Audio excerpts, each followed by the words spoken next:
I want to do two quick related rate examples. So air is being pumped into a spherical balloon so that its volume increases at a rate of 100 cubic centimeters per second. How fast is the radius increasing when the diameter is 50? Now along the side here you see dreads. Okay, this is kind of my way of working through these. The first D stands for draw a picture. Well, I'm going to put the D right here, but I'm just going to use the sphere that I put. Of course, radius is right there. Okay. Next, the R. R stands for rates. What rates do I know? Well, I know that the volume is changing at a rate of 100 cubic centimeters. Now, I want you to kind of pay attention here to this notation. You see that I'm saying the volume is changing with respect to time. 100 cubic centimeters per second goes right along with our units. Okay. What I'm looking for is how fast the radius is increasing. And again, with respect to time. Next, the E stands for an equation. I need an equation that relates the information to each other. Well, for me, I need to know the volume of a sphere.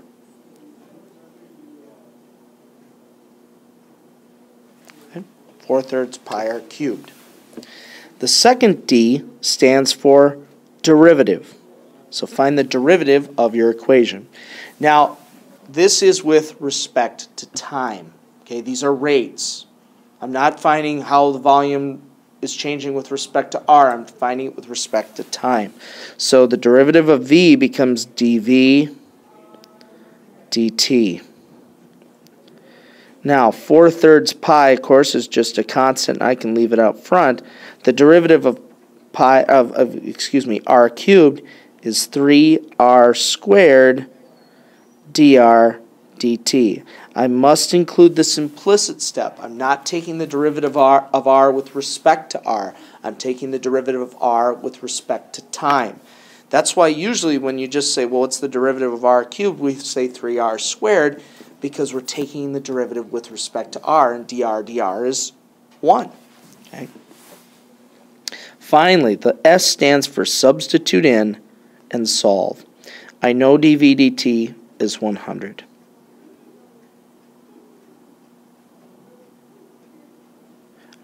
The problem told me the diameter was 50, so that means that R is 25. Okay.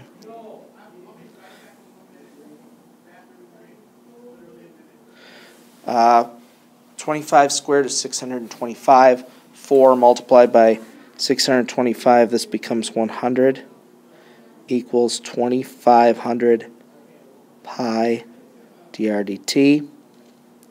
So I'm solving for dr dt. I can divide. So dr dt is equal to 1 over 25 pi. And we should put a unit on it. Now it's just a radius. It's just a length. So it will be centimeters per second. Okay. Now let me just go back and explain a couple things here. One of the most common questions is, why couldn't I have plugged in 25 right here? The radius is changing. Okay? The radius is changing as this balloon is being inflated. We can't plug in a changing quantity to our V equation because the radius has a rate of change. Rates of change are measured by derivatives. We can't plug in R until we have the derivative. Now, if something were unchanging, in the next example you'll see that. If something is unchanging, we could certainly plug it in right away. But this was changing, so we had to wait until we had the derivative. Another question is, well, why did it matter that the radius was 25?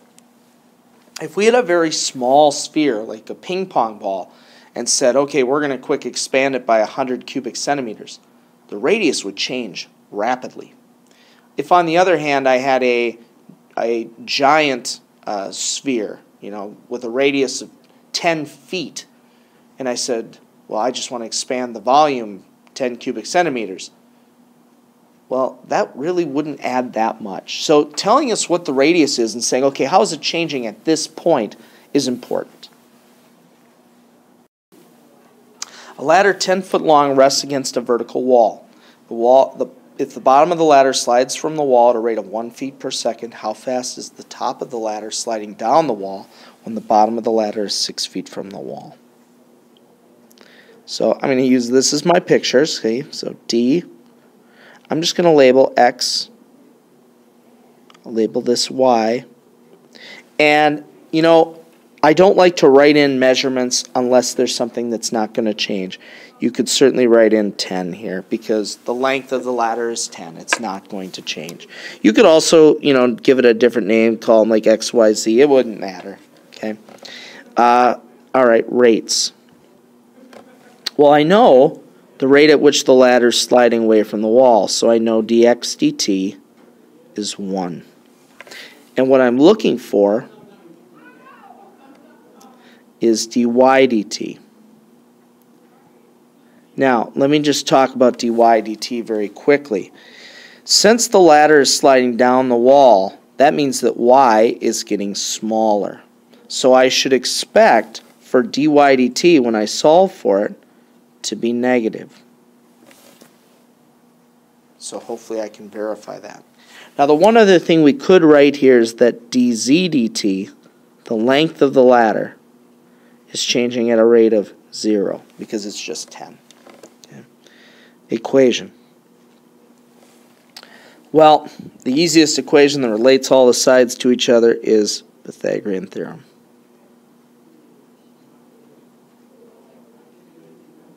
Now, I want to just kind of solve this a little bit right over here too. As I said in the previous example, I don't like to plug in numbers unless they're unchanging.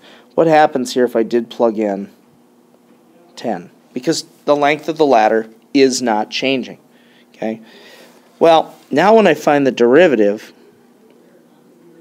here I have 2x dx dt plus 2y dy dt equals 2z dz dt.